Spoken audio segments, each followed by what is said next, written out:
Welcome to Not Milk Never Milk. Subscribe if you're lactose intolerant. In this video, I will show you how to connect a power meter to your Wahoo Elemnt. First, ensure your Wahoo Elemnt is powered on and has sufficient battery.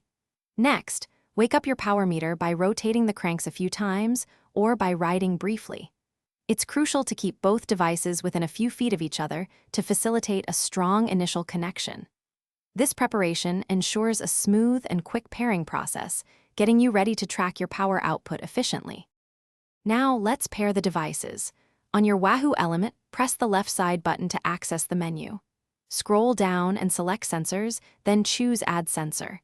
Your Element will begin searching for nearby devices. Once your power meter appears in the list, select it. The Element will then confirm the pairing, usually with a check mark or a confirmation message. This step establishes the digital link between your power meter and your cycling computer. After successful pairing, it's vital to calibrate your power meter for accurate data.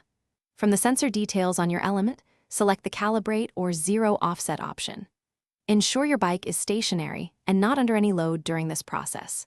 Once calibrated, customize your Element's data screens to display power metrics like current power, 3-second average, or normalized power. This ensures you see the most relevant information during your rides. If you encounter any connection issues, don't worry.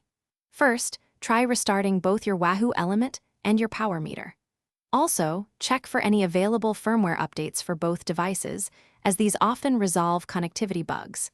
Ensure there are no other strong wireless signals interfering with the ANT+ or Bluetooth connection.